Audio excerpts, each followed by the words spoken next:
Hi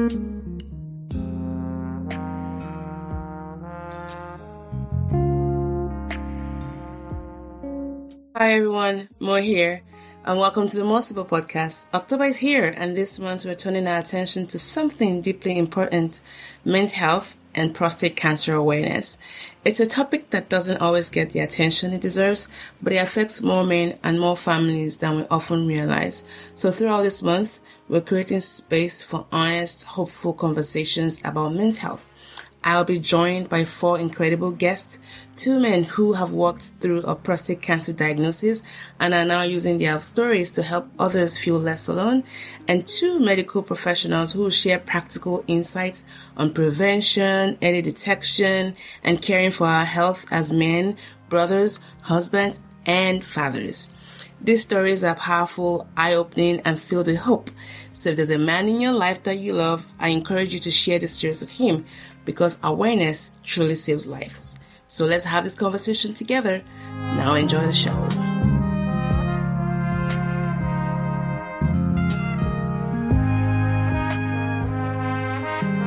All right, everyone. Welcome back to the Sibyl podcast. This is your host, Mo. For those who are just joining us for the first time, welcome.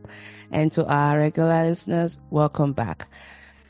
Today's episode is one that I cannot wait to share with you, because I think that there's so many things we can tease out of this guest story.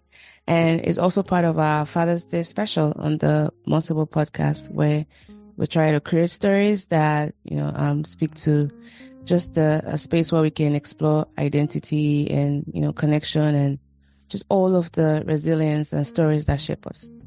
Today, I'm honored to sit down with a man whose journey through adversity, cancer, grief, faith, and healing reminds us of what it truly means to live with intention. He was diagnosed with prostate cancer in 2013, and he's since turned his pain into purpose.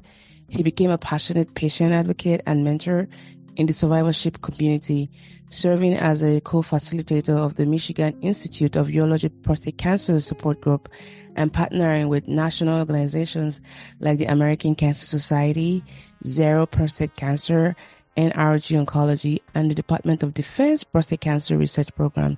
He also sits on the advisory board of the Michigan Medicine Rogel Cancer Center and has consulted with Lantheus and Merck, all while remaining deeply committed to representing the patient voice.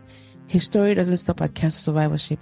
He's also endured one of life's greatest heartbreaks, the loss of a child, and yet through it all, he's held onto his faith, his chosen kindness, and continues to ask and answer the question, what is my purpose on this earth? In this Father's Day conversation, we talk about what it means to rebuild after loss, to lead with vulnerability, and to be a father in the fullest and the most tender sense of the word. His journey, I think, challenges stereotypes of masculinity and opens a space for reflection, grace, and healing. Please, everyone, join me in welcoming Mr. Mark Harris to the podcast. Hello. Thank you for having me. It's a blessing just to be here. Thank you. Thank you so much. And I'm so thankful that our path crossed. And many thanks to my collaborator and colleague, Dr. Adam Alexander, for facilitating the connection. And I think we also have to give credit to Dr. Joanne at the OU Cancer Center as well for making all of this happen through Adam. So thank you so much, Mr. Harris. No, it's a blessing. Joan Walker. She's a big fan, so that's a blessing. Yes. Yeah, we love Joan. All right, let's just start at the beginning. Can you paint a picture of your childhood for us, and what was your upbringing like? Oh yeah, I'm the oldest of 5, and my dad was the coach. He was a teacher as well. He was a civics teacher, and he coached basketball and football at the high school where where we live at Inkster High. So, and dad's thing was exercise was just part of our. So I had to do 5 or 10 push-ups, 5 or 10 sit-ups. When I was about 4 years old, 3, 4 years old, 5 or 10. 4 years old? Absolutely. Yeah. Then I had to do my chores, make the bed, sweep the room, those kind of things, wash the dishes, 5 or 10 sit-ups, 5 or 10 push-ups, run around the backyard. Then I could go play. So I didn't know that exercise wasn't a part of everybody else's life, but that's how he brought us up, though. both of my parents were teachers. And then I'm the oldest of five, three brothers and two sisters. So it was, a lot of, again, as you will know, education. Oh yeah. And so it was a big part of my life. But also, my parents were my dad was very low key, but he was a man's man back in those days, very quiet and things. And my mother was, just very supportive. So when my mother was the first African American teacher over at a school called Robichaud for the full time. But then when I was born, my dad asked my mother to stay home, and but a lot of times that's what women did in those days in the 50s or mid 50s. So yeah, but just a beautiful, just very supportive. My dad died in 1968. He was 45. I was 12. Wow. Yeah, and I remember my mother at the day of the memorial. My mother set me down again. I'm 12 years old. My mother said, "You're going to hear that you're the man of the house. You're not the man of the house. You're 12 years old. So you're the oldest, but I want you to do this and that and other, but you're not the man of the house." And it was very important because my mother, again, you hear that. But for 12 years old, I still was allowed to be a boy, be a That's child. good. So yeah, That's it is. good. Yeah. And my That is mother was good. very, very wise. Wow. Is your mom still with us? Yes, 95 Okay. years old. Yep, Whoa. 95 years old. Yep, Wow. November 1st, Lord's will, she'll be 96. But yeah, Wow. she still lives by herself. My brother lived next door, but she still lives by herself. Yeah, she's doing very well. Thank you. Wow. Sorry to hear about your dad. He died so young. Yeah, he did. He did. But it just, but it is what it is. You learn. And actually, I was a big. So coming back from my father's, we just left the burial ground, and my brother, who's so I was 12, he was 9. So my brother sees a, we're on the way home, and my brother sees it wasn't this commercial, but it's something like this. Things go better with Coke. And my brother got really upset, going, "Okay, Dad is dead. Okay. How can things go better with Coke? What are we talking about here?" But that's when we realized life goes on. Life goes on because we thought this great man, our father, of course, everybody feels that way probably about their father, but this great man has died, and the world needs to stop. But things go better with Coke. What? So that's what we learned. Yeah, life goes on. So Thanks for sharing that. And you grew up in Michigan, right? I did. Inkster, it was called Inkster, Michigan at first. It was it's Annapolis Park is where we grew up, and we actually have a historical plaque there. We're the first middle class black neighborhood in the U.S. Yeah, these two brothers, they created, I think, 368 homes. And then specifically for black people, this is again 1952, 53, something around there. And so when they made the homes, there was no mortgage. There was no places that we could get. Being black people, could get mortgages. So they actually made their own mortgage place. So they actually did a lot. Oh, nice. Yeah. So my mother has been there since 1955. And several of the a neighbor across the street, he's been there since 1954. So all these years. So that's 60, 70 years. My goodness. Wow. That's amazing. Wow. That's amazing. Wow. But beautiful. We lived in a beautiful, that saying, it takes a village to raise a child. Raise a family. Yeah, child. Mm-hmm. Yeah. That's what we had. We had that. Yeah. Do you find that still hold true to today? Not as much because we don't connect. We don't connect. When I moved to where I am now, I'm in Ypsilanti, and when I first came here in 2019, people just went past each other. I mean, and we do that or not. Back when we were younger, you said hi. Like for instance, the first day I went to school in Eastern in 1974. My first day of class, everybody I passed, everybody said hi. Hi. It was just a beautiful, and I've kept that up. But now, and so I was driving first. I think first or second day I was here, driving down the street, and I'm going down this, and people were walking, and I'm thinking they're not even looking at the car. So, but now I have people wave, hey Mark, So I it just because I think people connect that way. You truly become neighbors again and friends and blah blah blah. So that's very important. Very important. Yeah. What thing changed in the whole fabric? Because I hear a lot about how way back in the 60s and 70s, Yes. you could just kids could just walk to school. Absolutely. What thing really changed the fabric of that social cohesiveness? Because coming from Nigeria, it was so different growing back home. Like coming here was a huge cultural shift for me. Absolutely. You have neighbors, you don't talk to yourself. And the irony is that back home we have, fences and tall, barbed wires to keep the thieves away, but the doors were always open to people. But here we don't really have a lot of those tall windows and fences, but we still don't connect with our neighbors. What do you think changed in the fabric of America? That's a very good question. Okay. I think my guess is I think we just became more selfish. I think we became more selfish, and I don't know why. I don't know. It's more of a me, I kind of thing. I don't know why, because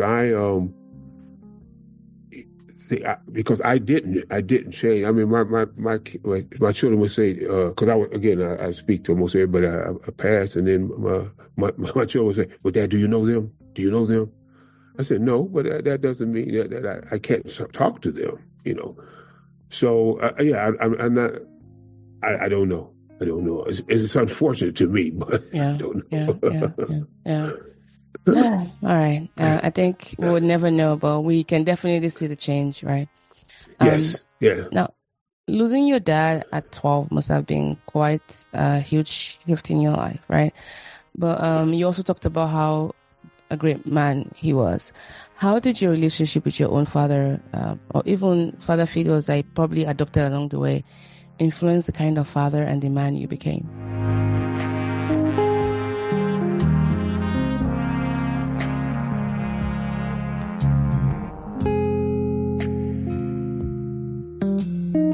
Well, yeah, my dad was definitely the well, yeah, and again, and my neighborhood, but Dad just instilled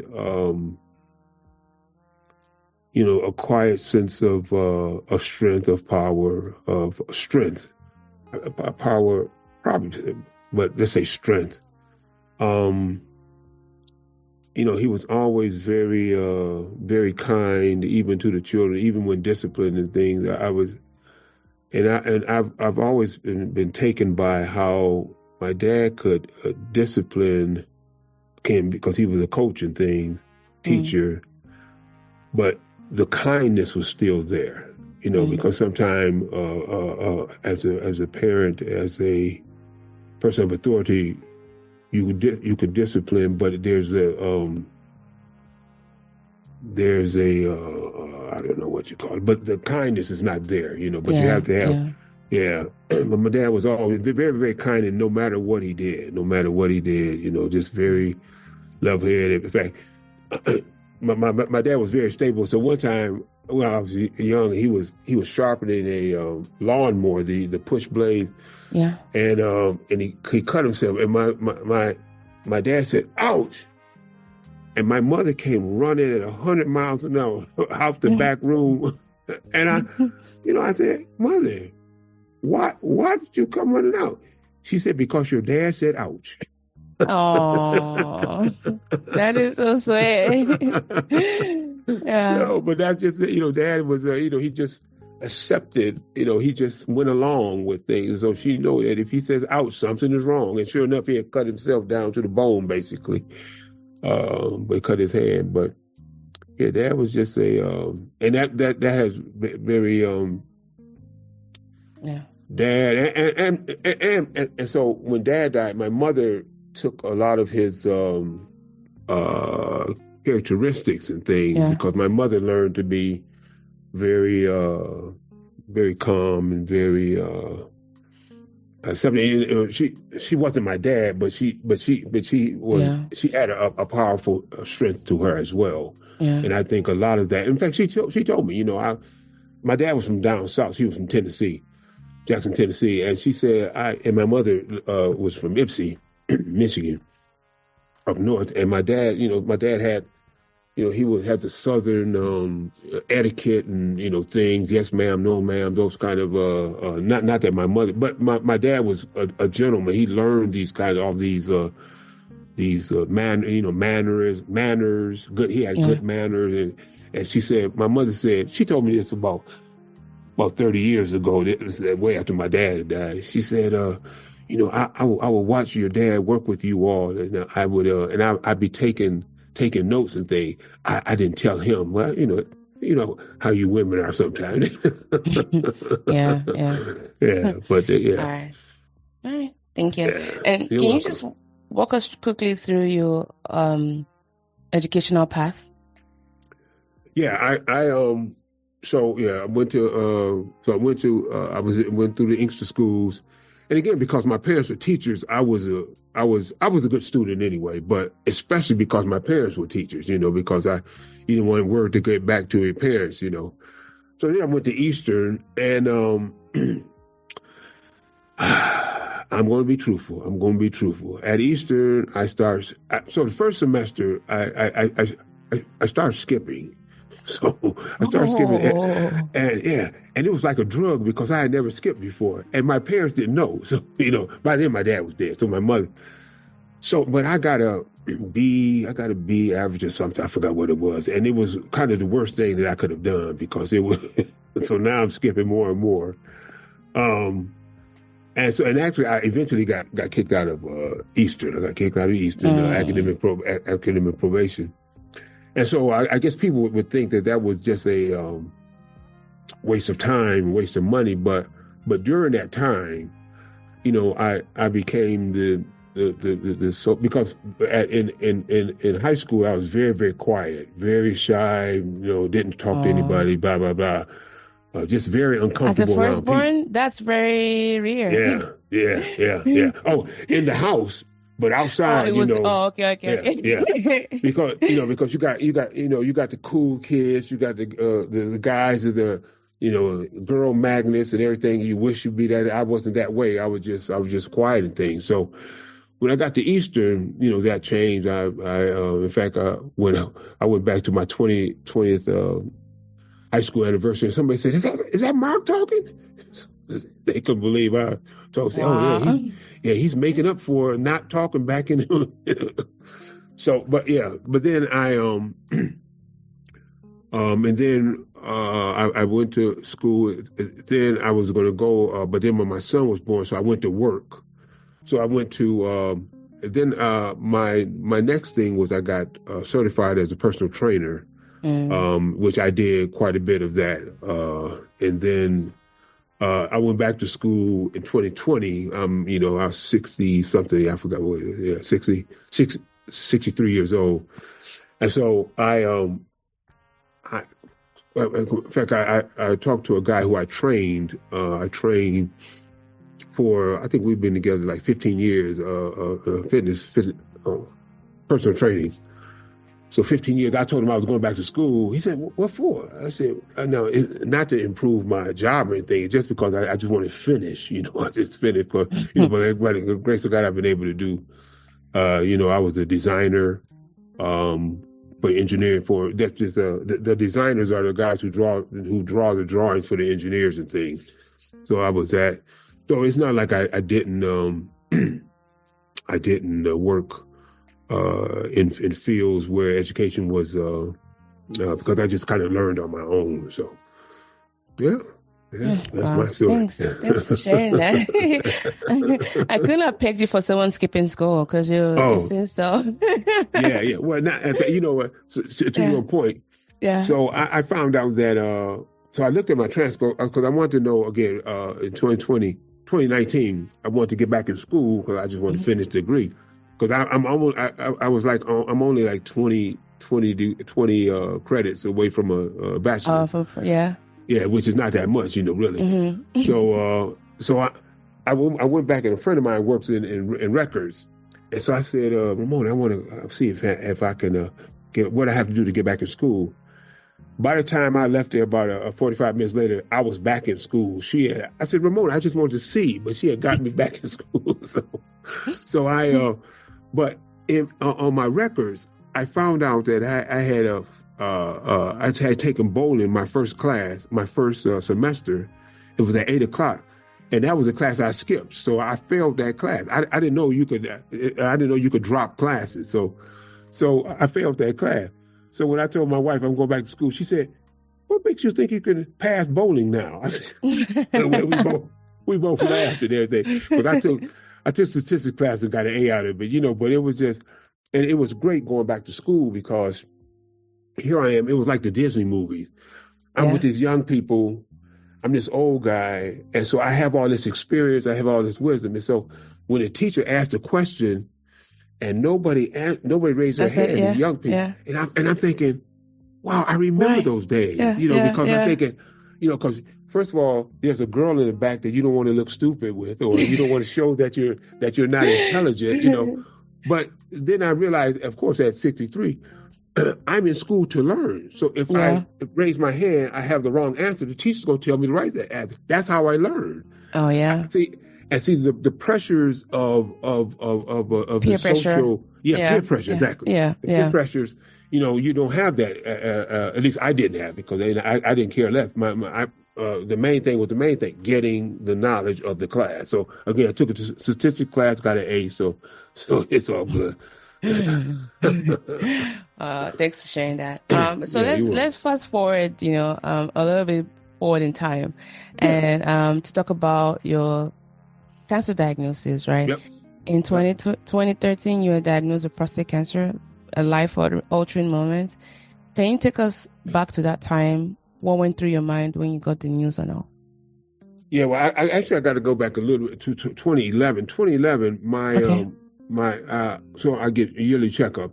2011, my PSA, prostate specific antigen, it was 5.3. 5.3. Wow. Now, at that time they wanted between 0 and 4, so it's 5.3. So the physician said, "Listen, if you rode your bike within the last week, or if you had sexual intercourse, that could drive your PSA up. Yeah. So come back in a week." Well, he said, abstain from those things and come back in a week. Well, I forgot in 2011. You forgot? Yeah, I forgot. So in 2013, I needed some medicine. I needed a refill of medicine, and he said, "I'm not going to give the refill until we have another physical exam." So I go there. My wife will tell you, Mark wasn't happy about it, and I was not. So again, one of the things was the PSA, and now it's 13.2. So it went up from 5 to 13 in 2 years. 2 years, yes, 2 years. And as you know, the you look at the doubling rate. So 5 to 10. So now you got to do something. You got to. But now, I have my attention. I'm focused on, okay, it's 13. I have a friend, Dr. Brown, who, and I know she liked lentil soup. So I took her out to lunch. We had some lentil soup, and then we went over my thing and went over my report. And so she said, "Mark, you have to do something." And so, I followed up. Then I eventually had a biopsy. So it's Thursday, October the 3rd. It's about 8:00. I just started watching the 8:00 movie, and Dr. Solomon calls. I speak to Mark. Dr. Solomon, your biopsy came back positive for prostate cancer. You have prostate cancer. But he said, "But I'm gonna do everything that I can to help you." And I said, "Thank you." And it's interesting because now I realize my parents had drilled into us, look at the bright side. Always look at the bright side. No matter what, look at the bright side. So, and now I'm on automatic because as soon as you hear that you have cancer, you're just on automatic. But I automatic now that I revisit, I go back and and look at that moment, I realized even then I looked at the bright side. I didn't focus on the cancer. I focused on that. He said he was going to help me during this journey. So that was your bright side. That was my bright side. Yeah. Again, I didn't realize that. And so after we hung up, I'm sitting there. I'm thinking, man, because you just feel alone because people don't talk about cancer. People don't talk about cancer. So, and I thought about not telling my wife. I did because as a man, I see my role as being the protector, the stoic one. Yes. Not the reason that there is anxiety, that there is, you know. So that was, but I got over that. I thought about that for about probably a minute or so. Again, I don't know what time, but I called out and said, hey, biopsy came back positive for prostate cancer. My wife comes running in and she says, well, what are we going to do? This was a Thursday. I said, well, he said, Dr. Solomon said, we're going to have a meeting on Monday and we'll talk about the options and where we go from here. My wife said, what are we going to do? I said, I don't know. And I realize now, again, this has happened in 2013. I realize now I had taken that cancer news and put it in the back of my brain. And so my wife is trying to ask me about stuff, and I'm just, because I don't want to, right now I don't want to deal with it. I compartmentalize for sure. I put it away. So my wife is asking, I said, hey, I don't know. I don't know. I've never been here. So we got to find out. She had one. So what you going to do? And then now again, I'm in the moment. I said, can't you see I'm watching television? So avoiding. Yeah, and so she left, and it's amazing because my wife is usually very determined about getting answers, but and when she walked away, and I watched the rest of that movie, and I realized now that movie was just white noise. It just, of course. And so I didn't have to deal with what the cancer news because I'm just, and I can't tell you what that movie, what the movie was about. I have no idea. I can't even tell you what genre. I can't tell you at all. But I know because it went off at 10. So about an hour and a half, it just held space. That's all it did. But then when I went to bed, so in the solitude and the quiet, everything, that's when I'm going to die. That's my natural side. But then my spiritual side, it didn't take long for my spiritual side to say, okay, how are we going to use this to help others? Because God, Dr. Moore, God has always given me, let me experience things so that I can help others. And that's why when people ask, I've been on people, they say, well, are you scared? No, I can honestly say that. Well, first of all, I didn't give, because I went to sleep. I thought about that, and once my spirit, I went to sleep, solid and slept solid as a rock. When I got up the next morning, my first question was, well, who do we tell? Because a lot of people just go by other people. They don't tell people. Well, I kind of laughed at myself. Hey, you go tell everybody. As much as you talk, you go tell everybody. So, and that's what I did. I believe now, that one of the reasons is that I didn't hold this news to myself. You shared it.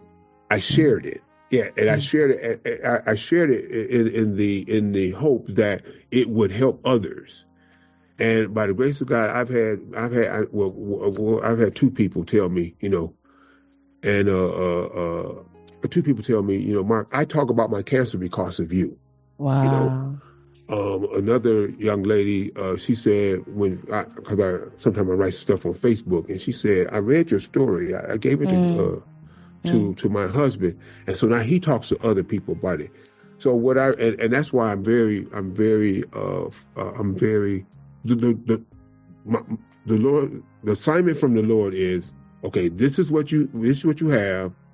You spread the news and help others deal with this. Yeah. Yep. Yeah. Huh.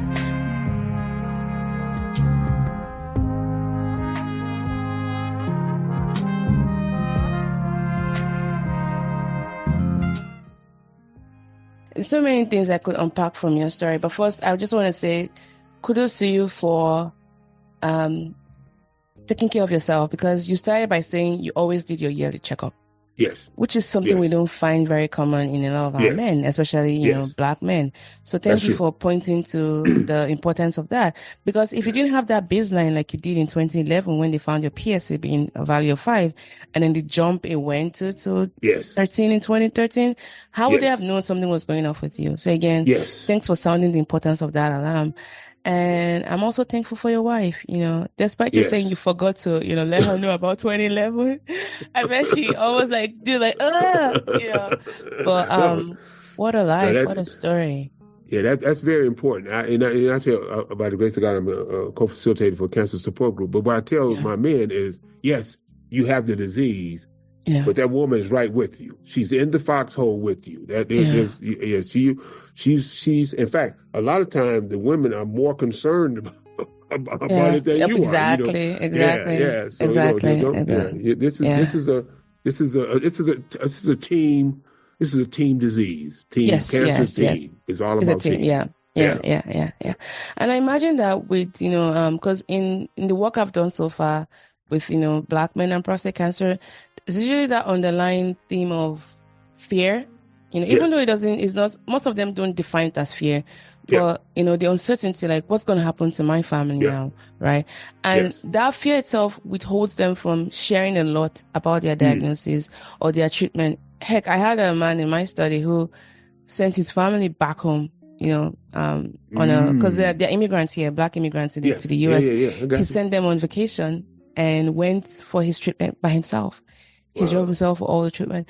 And by the time he finished everything, he, sent them back, and then he finally told his wife, and he said his wife was so pissed off at him. Absolutely. And so I go, if you could do this again, what would you do differently? He said, for sure, tell my wife, Absolutely. But in that moment, it made sense for him because he said he didn't want to worry them, and I didn't think he did it out of selfishness. As a matter of fact, I thought he did it out of concern for them, right? Absolutely.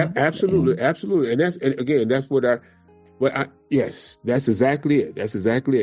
Yeah. But on the other hand, I have a friend, and I've had more than this one year. But this example, she retired in 2006, I think it was, in June.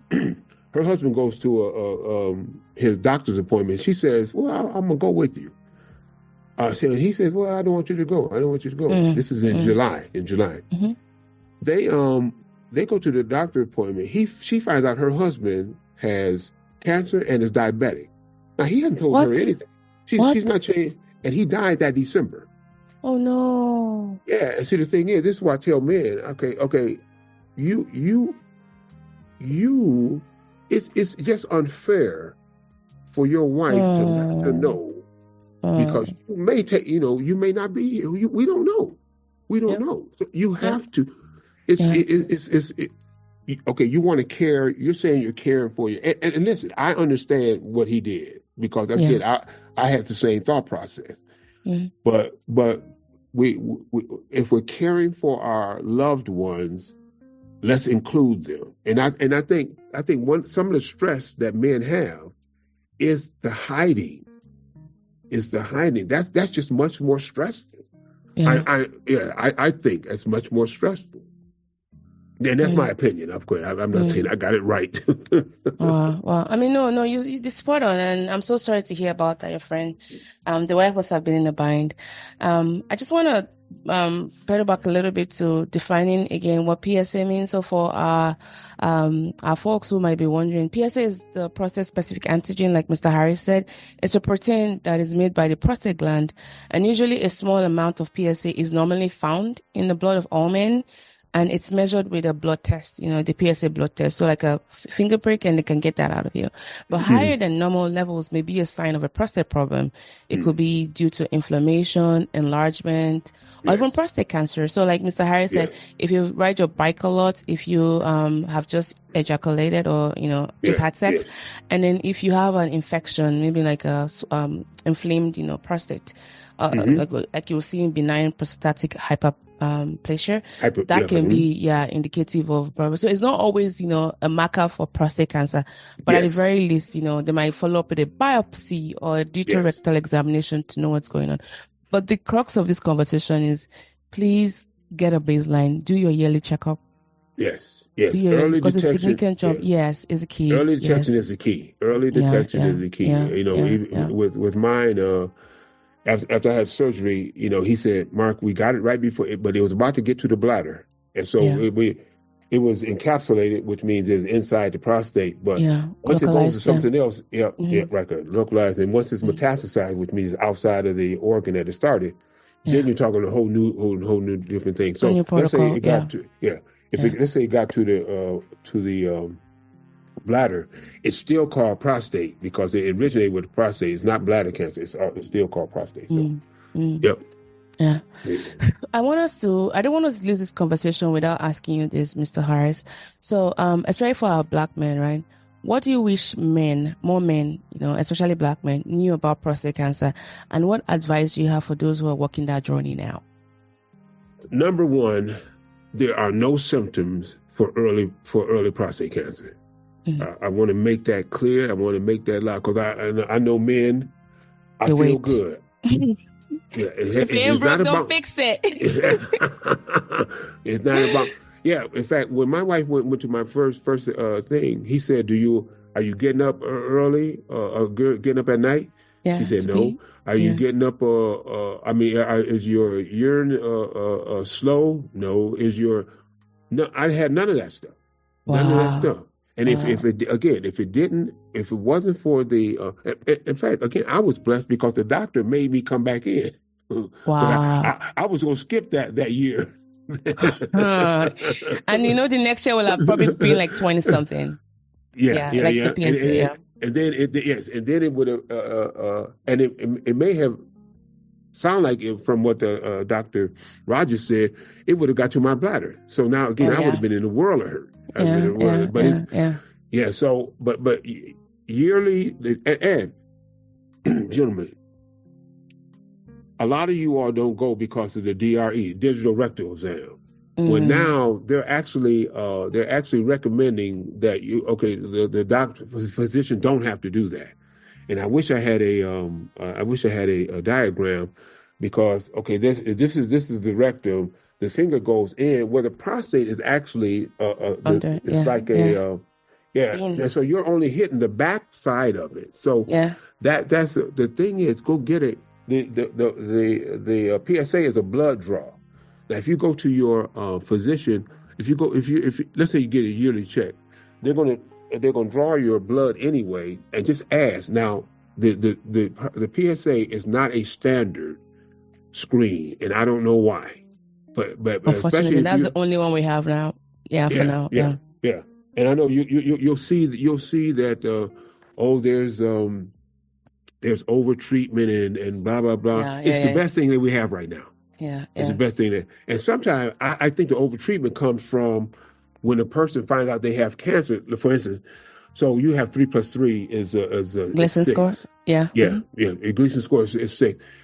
I think 5-10 years from now, they're not even going to call that prostate cancer. They'll probably call it prostate abnormality or something. Because it's the word cancer that freaks people out, freaks the men out, freaks the families out.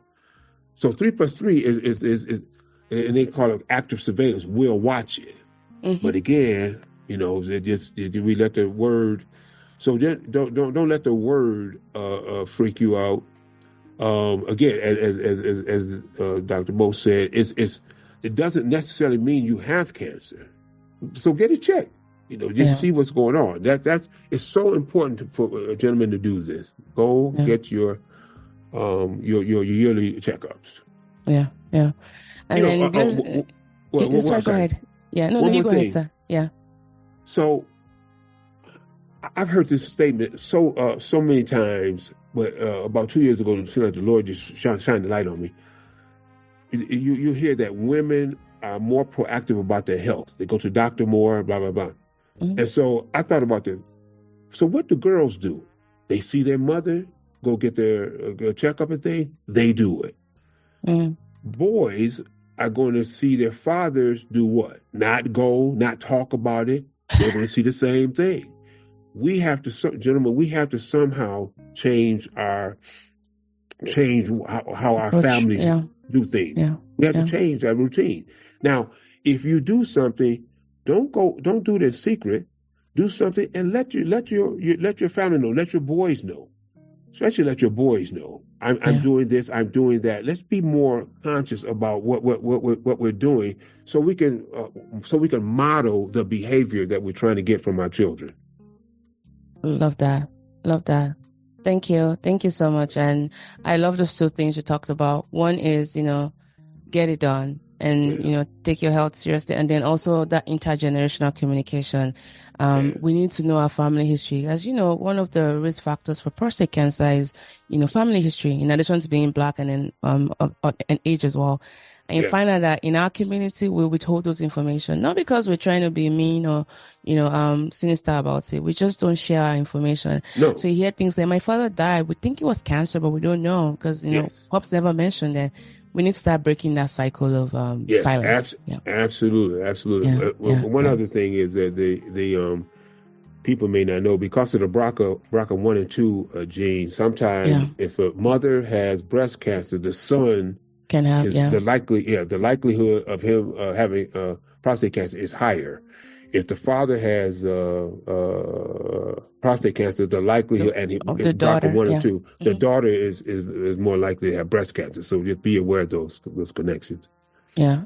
And there's like Lynch syndromes as well, that can, and I think there's another one that I forget the name, that predisposes, like you talked about, your father having prostate cancer can, increase your own predisposition to breast cancer as a female.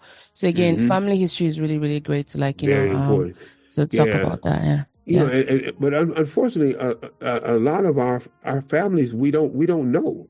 As you said, we don't know. We just I was in Miami last year, and they were talking about how the genetic testing. So you go get genetic testing, you go home and talk with the family and stuff. And after a while, I said, that sounds good, but in the Black and brown communities, we're not doing that. We're not talking. We're not sitting around talking about what's going on. So a lot of us, we just don't know. It's just I'm not trying to be mean or nothing, but I just don't know. And again, genetic testing can also be a way to empower families to take these preventive steps, especially through early screening, lifestyle changes, and even risk-reducing strategies. So again, know your values. There's nothing quite as safe as knowing your baseline, and then follow that every year. You know your values. So if something is off or deranged, early intervention, it saves your life in so many ways. I can't even underscore the importance of that. In fact, I tell men, I ask men, I said, do you know your PSA? Well, I got to check. I said, but do you know the number? Well, what my does it physician mean? No. You need to know. You need to know because if physician tell you something different, so you gotta know. And thanks. Those are really great gems we drop for our men, and we can't wait to just highlight that when we release the podcast. Now, before we move into this next section, I want to take a moment to acknowledge the deep sensitivity and courage it takes to talk about personal loss, especially the loss of a child. It's one of the most unimaginable experiences a parent can endure, and yet those stories of grief also hold powerful truths about love, about our resilience, and I know your faith is also an integral part of your life. You lost your son. Can you share what happened and how you were able to navigate, or you even keep navigating that profound grief?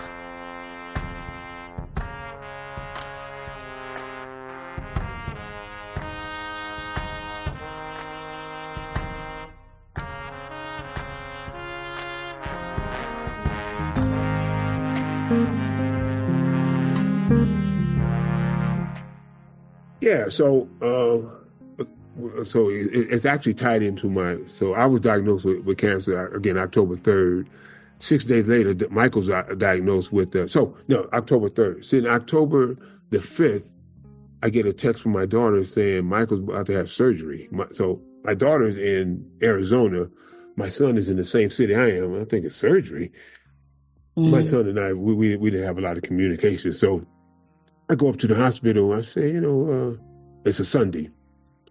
Michael, what's up? And he said, I got a lot of pain below my ear. And when he said that, he pointed. I had to go around to the side of the bed and look, and I may have saw a pimple. I didn't see anything, really see anything. So they biopsied him that day. It was a biopsy. And then that Wednesday, so 6 days later after I was diagnosed, he was diagnosed with a different cancer, adenocarcinoma of the parotid gland. He had cancer of the saliva gland. So, so it's interesting. The Lord was with us because I got diagnosed first.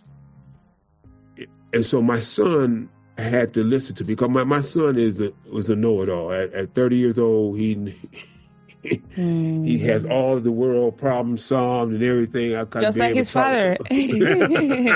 Apple tree, apple. Wait a minute. What are you saying? They fall too far. So, and so I got it and got the news, and I picked him up and I had him listen to this song by Tim McGraw, Live Like You Were Dying. So it's a very good song, Live Like You Were Dying. In fact, the song, he talks about, the beginning of the song, he talks about a cancer diagnosis. So that you receive a cancer diagnosis, and he said he lived like you're dying. So, and I think that song is so appropriate, but for everybody, as one of my coworkers would say, as soon as you're born, you're going to die. So thing is, what I tell my man and what I told Michael, I said, Michael, really nothing has changed. Because we have a cancer diagnosis, we were going to die sooner or later. That's all men do. So really, I think that's what I try to do. I try to normalize things, that this. So we're just more conscious of our mortality, whereas other people, they think you're guaranteed longevity, and you don't. We may live longer than some other people. So anyway, I really told him. We talked about it, and then I just and had him listen to that. So we listened to that song together. And so it was his we were at one hospital. We were there for 2 weeks, and his was growing. After about 2 weeks, he had a tumor out of his on the side of his face. It grew so fast, and Michael, you could see Michael. One day he would you would see Michael, and the next day you would say, wow, that's new growth. It was growing that fast. So we got transferred over to U of M. And Dr. Matthew Spector, God always gives you what you need. So we had Dr. Matthew Spector. He was 33. Michael was 30. And so he examined Michael and said, I'll see you in 2 weeks. I said, Doctor, 2 weeks is going to be too long, So when he said, I'll see you next week. When he came, he said, wow, you were right, So that was late October. So the surgery was on November 12th, and we were kind of anxious because why we got 3 weeks before surgery, right? But then you realize that there's people. So the statistic that the American Cancer Society, there's 5,500 people a day being diagnosed with cancer. Breast cancer, 5,500, cancer, and so. Also, there's another statistic: 1 out of every 2 men and 1 out of every 3 women are going to get, in their lifetime will be diagnosed with cancer of some sort. So there's a lot of people with cancer. We found out that they moved 2 people out of November. They were scheduled for November 12th. They moved 2 people because Michael's surgery was all day long. And so, my ex-wife was really upset. How come we got to wait so long? I said, listen, they moved 2 people. So imagine. Yeah, imagine they came to you and said, Dr. Mo, your child's cancer is not as bad as this man, so we're going to move yours out. You're not taking that. No, yeah. And so I said, this is what we, this is the world we're in now, because cancer, you just don't realize how many people. In fact, that's why so many hospitals and universities think, they have their own center. There's a building, but it's just cancer. It just is that many. You have MD Anderson. You have all these people are just nothing but cancer. So so you're trying to. So Michael and I, we're going to appointments, and again, because I had prostate cancer, I was able to just focus on him. Prostate cancer, by the grace of God, mine was slow. It usually is slow. So I could go to my appointments, but I just focused on him, and we had the surgery, and it's interesting. Pharrell's song "Happy" was Happy, out, yeah. Oh. yeah, and usually I would have really enjoyed that song, but because of what was going on, so but I'm thinking, okay, I'm not going to, not so much thinking. I wasn't going to give in to this to our this, situation. Yeah, yeah. Because one thing is, again, because the Lord had blessed us that I was first, and so when Michael was diagnosed, I was able to we were kind of a journey. We were travelers on this road together. And so that was a blessing. And then again, I'm trying to model again the behavior. So we're not going to give in to the what could be. We're staying in the moment. We're alive now. We'll do the very best way we can. So so we get to November 12th. He has surgery because now it's out here and it is consumed part of his ear. We have surgery. They cut the tumor off. They cut his ear off. But U of M had asked, could they have the tumor, because it was the first or second case at U of M like that. Yeah. So he signed off the waiver and stuff, and so when I went downstairs, so again they rolled him in at 7:30. They rolled him out 7:30 in the morning. They were done at 7:30 at night. So wow, 12 hours. 12 hours. Yes. And so and my Michael's and mother. And had the cancer spread? What stage was it? Not at that time. Okay. Yeah. Okay. All right. So so Michael's mother had made a friend with the lady Caucasian, and they were because they both their sons were in there a long time, and so that's when I found out you have a consultation after you tell us what happened with the surgery. So the other mother went to her consultation and came out crying, and I'm gonna tell you, I did not think anything about it. I really didn't. And so Michael's mother came over and said, my ex came over and said, when they went in there, it was more cancer than they thought. They couldn't get it all. And so, but again, even that didn't register. Because the whole family thing was November 12th is we'll get rid of the cancer. So that was just all in my mind. So we go in there, and Dr. Spector comes out, and he says, he starts out with "we think," which I didn't hear the "we think." I did not hear the "we think." We got all the cancer. All I heard was we got all the cancer. Somehow, we think. I don't know what it is, but I didn't hear the "we think." I just heard we got all the cancer, But then I do remember him adding, but it could be as small as a pinprick. It could be small as a pinprick.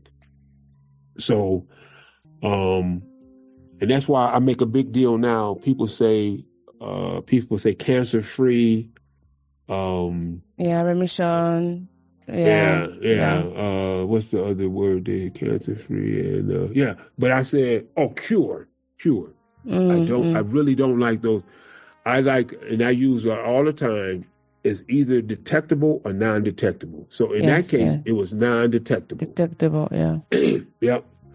So I had to wait. That was about 7:30, and I couldn't see Michael until 11. So the rest of the family, it's been a long day. So they went home. I stayed up there.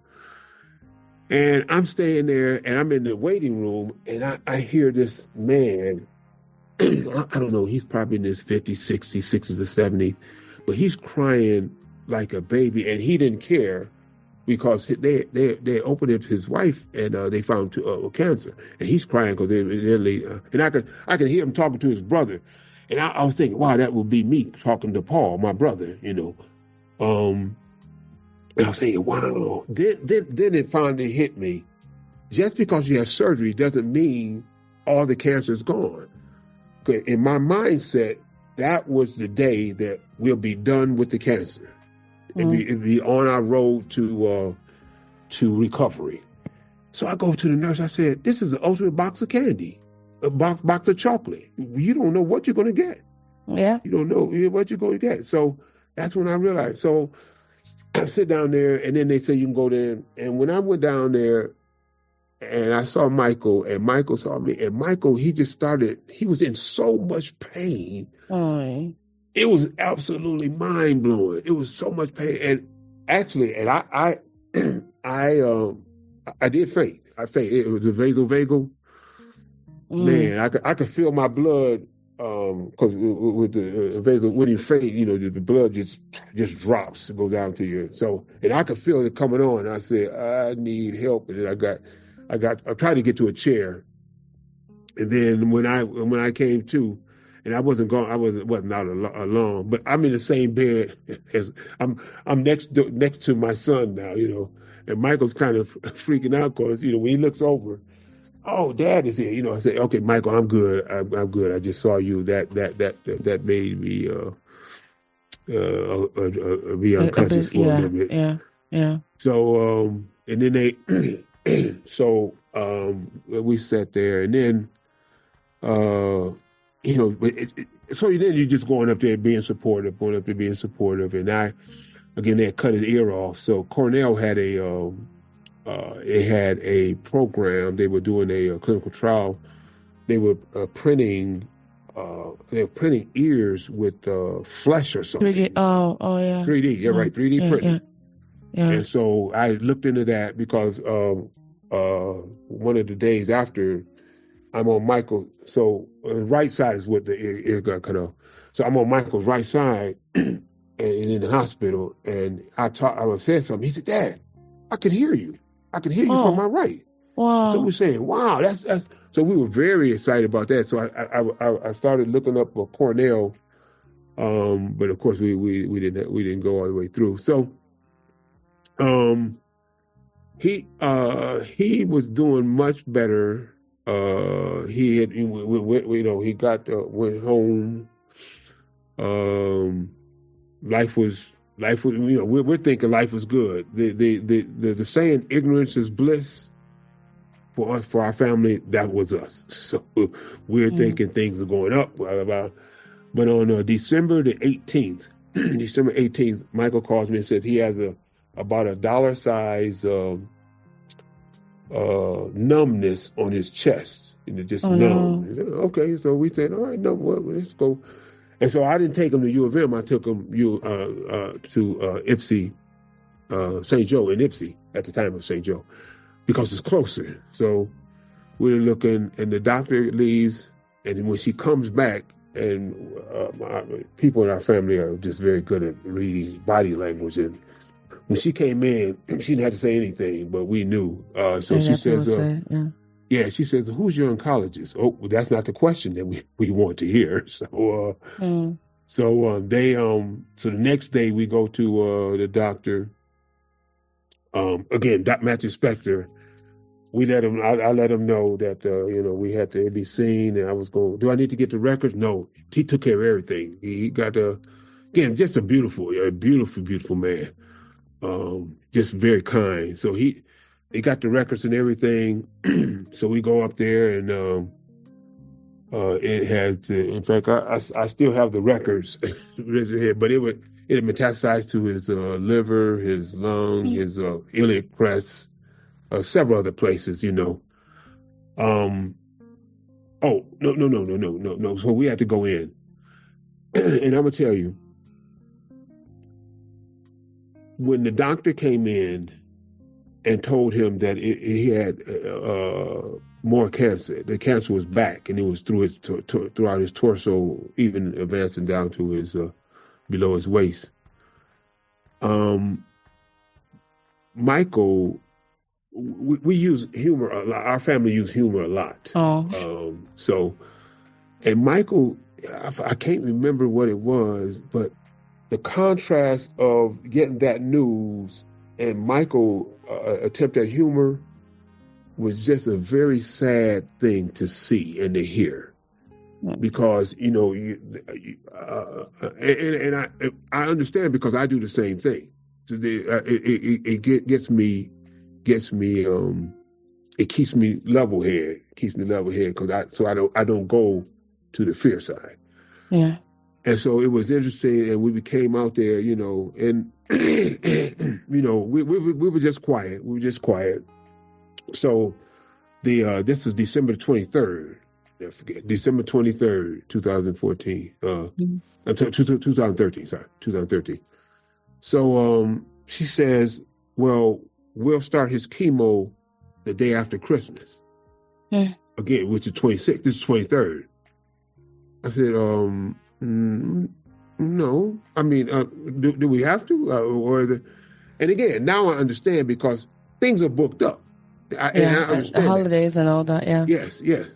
But as a parent, I just couldn't.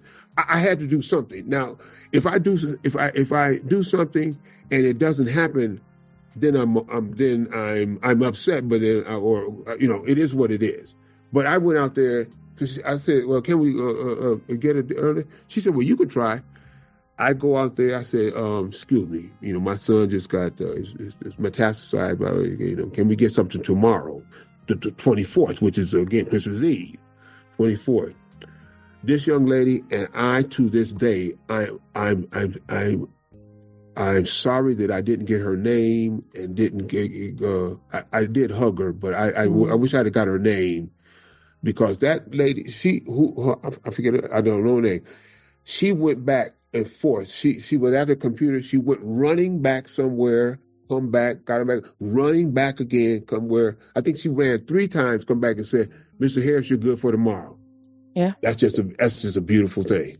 That's a beautiful thing. So we go in there, we start and when I go into the cancer center, there's so many people. Then I realize, wow, man, there's so many people. So, but then, so he started there 23rd, but then February the 25th, I get word that, which is a Wednesday, I get word that, that Michael had a problem. And I didn't think much of it. It was in the morning. I taught my next class, but when I go home, took a shower, and then go up to his afternoon, and Michael's, he's behind. Oh, so we go to ER, and they said, they took us, you go sit in this room here. Well, we go to a little room. They come in. No, I'm sorry. We go to, yes.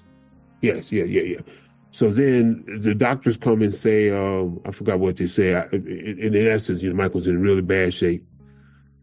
And so we go in, and he's behind a curtain and go around, and Michael is intubated and things. And so a little doctor comes up and says,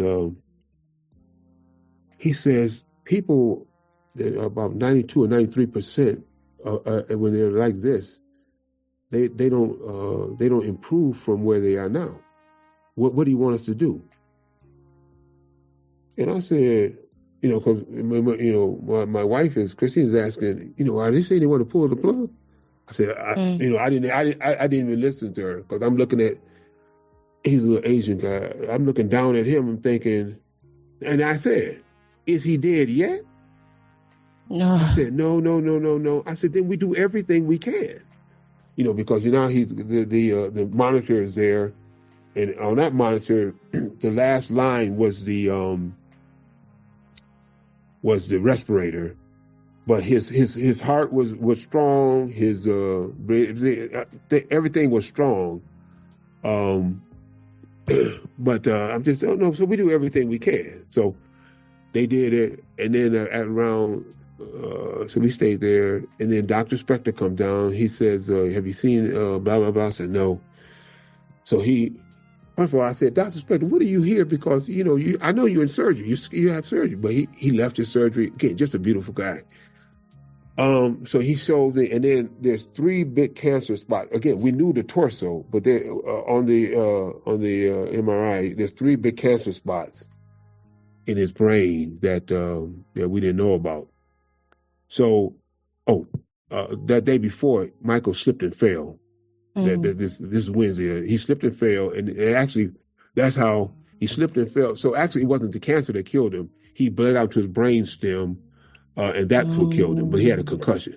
So, but again, God was good with us because cancer didn't kill him. It would have been an awful, awful death. That cancer would have been an awful death because it had got his brain. Yeah. Yes.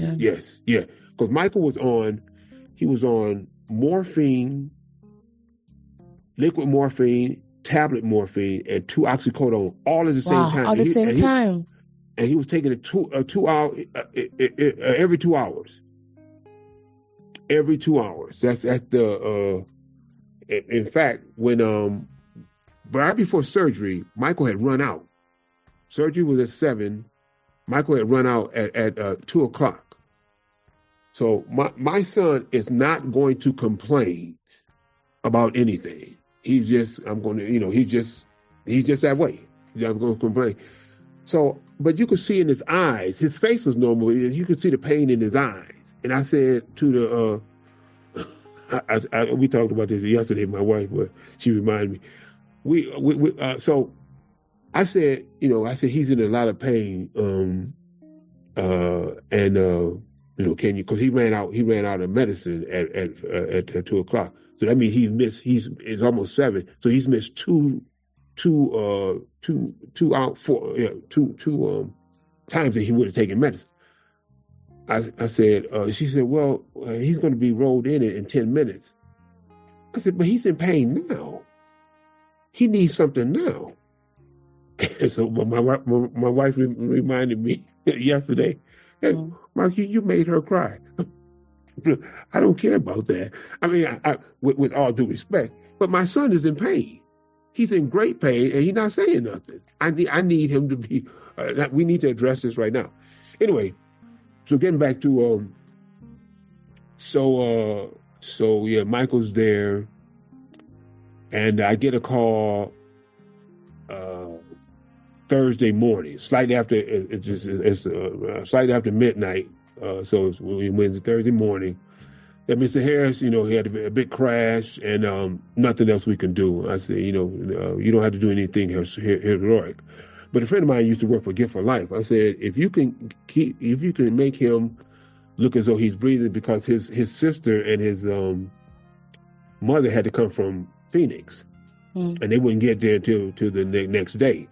I said, if you can, do what you do and make him. Because a friend from Gift for Life had told me, Mark, we can make the body look like they're alive and stuff. You put them on the machine and the thing go up and down, your chest goes up and down, blah blah blah.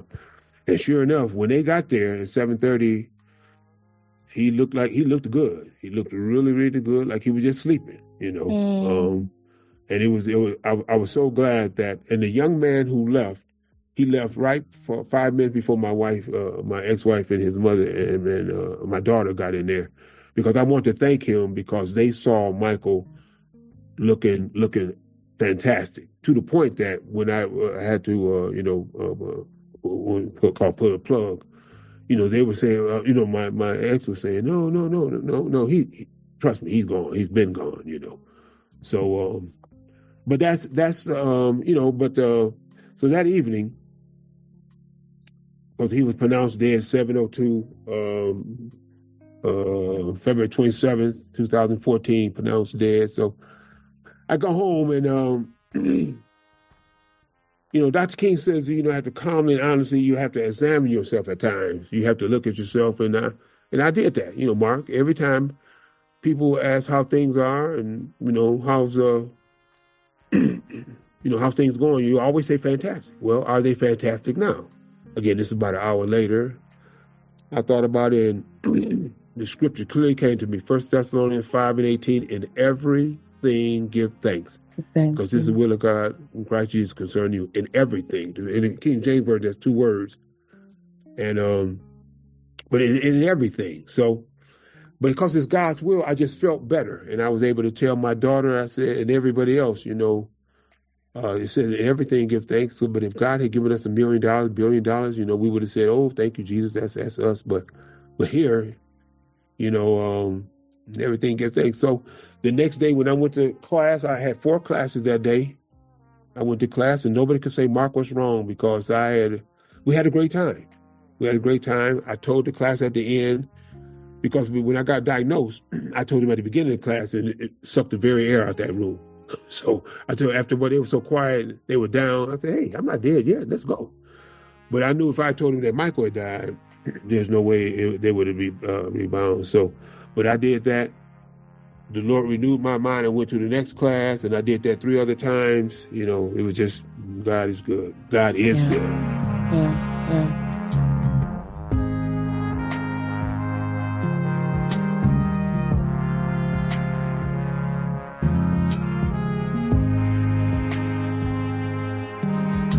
Wow, I mean, what do you say to that? Thanks for just capturing just everything, the grief, earlier in sharing your story, you talked about how your dad taught you how to see, your mom and dad taught you how to see the silver lining, what is the joy in this? And as you were talking about your son's story, I'm like, how do you make purpose out of all of that pain? But you've said it, you've shared it. Absolutely.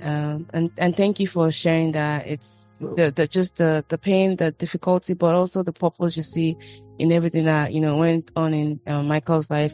And I pray that God will continue to keep you and your family as, should keep you in all the work they've been doing. Yes, indeed. Thank you. I appreciate it. Appreciate that. Thank you. Real quick before I send you off, because we've spent such a long time talking to you, I don't want to keep you any further. You're very well involved in. Oh, I know you don't. Thank you. You've been very well involved in advocacy. You work at the American Cancer Society. You work with the Department of Defense, NRG Oncology, Zero Prostate Cancer at the Michigan clinics. My goodness, that's a whole lot. And also you serve on the Michigan Advisory Board. Why is advocacy so important to you? And what do you hope men like you, especially black men like you, learn more about what kind of work you do and the impact it has on our community? Yeah, that's very good. So last this to me is something up. Last November I was in Washington, and one researcher said, Mark, there's a gulf between the community and the medical field, which I agree. And so why it's so important, again, I want to be loud. I had a guy tell me that, Mark, you don't look like a punk when you talk about your cancer. And at first, I said, inside I'm saying, I don't care what you made. But then I thought about it, and because I know the guy, and I know he's not a negative guy. Then I thought about it. I'm saying, oh, this is why I do this. Because he realized now I didn't lose my masculinity. I didn't lose my who I am. I'm still Mark. And so the fact that he said you don't look like a punk was actually a compliment. And that's why I'm because again, I'm trying to model behavior. I'm trying to be and the Lord has always put me in a place where I can be, I can show you better than I can tell you. A lot comes from just a story, and the thing is, how I'm doing it, has just been a blessing. So what I want to do is, number one,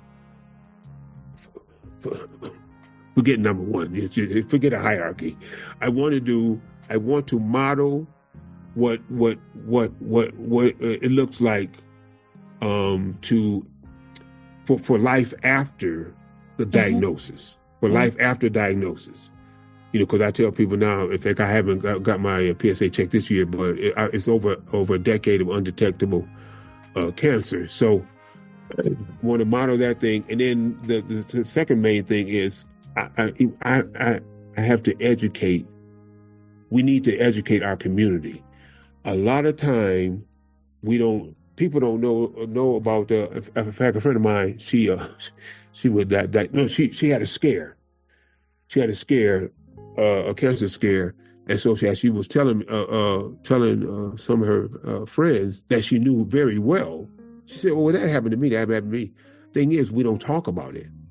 We don't talk about it. So I want to be as loud as I can to start a conversation, because sometimes it just needs to, if you see somebody doing that, okay, then I'll do that.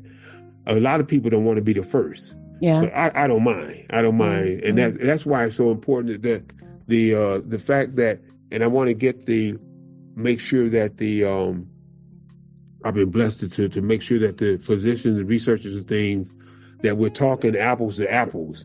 So if we don't understand something, then I can be the interpreter. Yeah.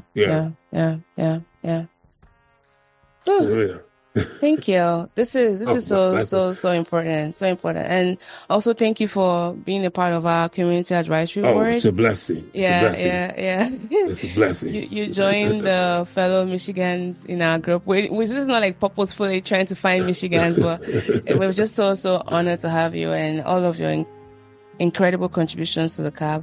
And we cannot wait to keep doing more work with you as well.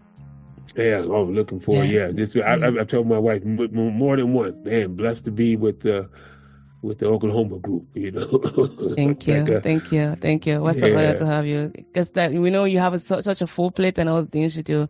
So thank you for making our CAB what it is. This has been all of my questions. I just want to say thank you. Thank you for all the work you do. Thank you for just your heart as well. Despite all life has thrown at you, your compassion still shines through. And I also love how you remind us that adversity doesn't need to define us. It's how we respond to it, right? Yes. And faith can hold us even when the ground beneath us, shifts. And then kindness, when we extend it outwards, even while we're hurting, is both a radical and beautiful act.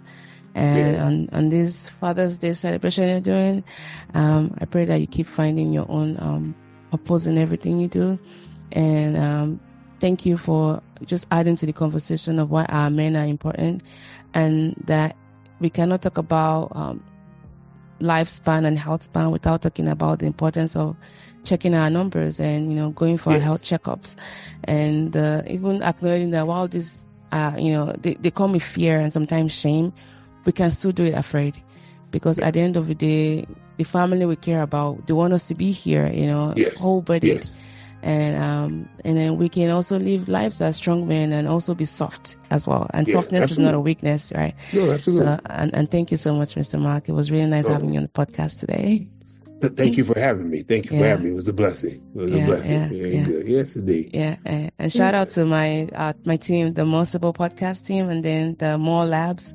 This is like the first time one of the few times my research and my podcast kind of like intertwined, and I had my assistants on both ends trying to make the coordination, put the questions together.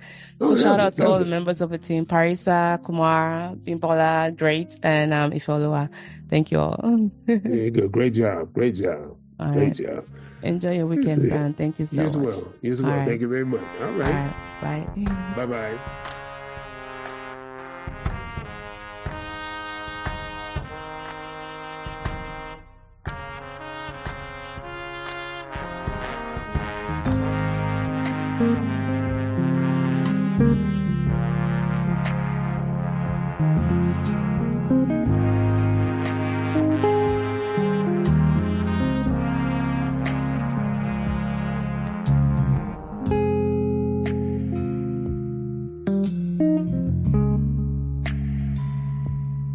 Thank you.